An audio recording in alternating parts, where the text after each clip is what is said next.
Bienvenue sur ma chaîne, je m'appelle Fabrice et sur cette chaîne YouTube, je vais vous parler de développement d'applications. Donc à la base, moi je suis ambassadeur de l'outil qui s'appelle Flutterflow, donc qui est juste là.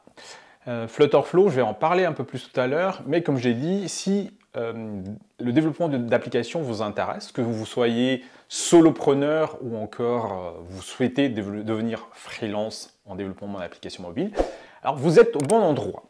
Donc Flutterflow, qu'est-ce que c'est? Je suis ambassadeur de cet outil depuis maintenant 2 ans. Et Flutterflow, c'est ce qu'on appelle un outil de développement visuel. Donc, avant, on disait outil de low-code, mais bon, ça c'est un peu démodé maintenant. On parle surtout de développement d'applications de manière visuelle. Donc traditionnellement, quand on crée une application mobile ou web, on utilise ce qu'on appelle des langages de programmation. Donc, par exemple, si vous développez sur iOS pour développer des applications pour iPhone, vous allez utiliser ce qu'on appelle le langage de programmation Swift. A l'inverse, si vous développez pour Android, vous allez utiliser un langage de programmation qui s'appelle Kotlin. Donc aujourd'hui, il existe des outils qui permettent également de développer des applications pour les deux plateformes iOS et Android en même temps. Donc c'est ce qu'on appelle des langages de programmation multiplateformes. Je pense surtout par là à React Native par exemple, ou encore à Flutter. Et React Native, lui, il se base sur du JavaScript. Et Flutter, derrière, utilise un langage de programmation qui s'appelle Dart. Justement, Flutterflow se base sur Flutter. En fait, derrière Flutterflow, c'est Flutter qui est utilisé. Comme j'ai dit, donc Flutterflow, c'est un outil de développement d'applications de manière visuelle.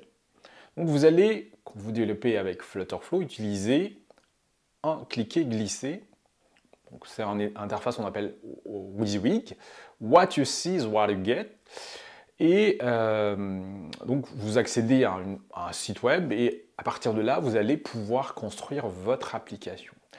Mais, petite particularité, Flutterflow, comme tous les langages que je viens de vous citer, va s'occuper uniquement de la partie front de votre application. Quand je dis front, c'est la partie visible de l'application, c'est la partie avec laquelle vos utilisateurs vont interagir. Pour la partie back, généralement, quand je dis back, c'est tout ce qui est aspect gestion de données et authentification. Les applications, ils vont s'appuyer sur ce qu'on appelle un back-end. Donc les back-ends qui existent, généralement, c'est soit des API REST. Donc les API REST, si vous avez sous la main un développeur back-end, il va vous l'exposer.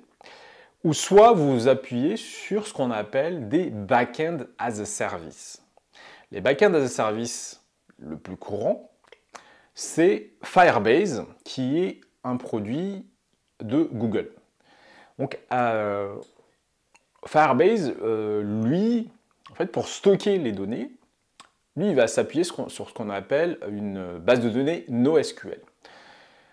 Une base de données NoSQL, on va stocker les documents dans ce qu'on appelle sous format de JSON. En fait, un fichier JSON, c'est tout simplement une suite de clés et de valeurs.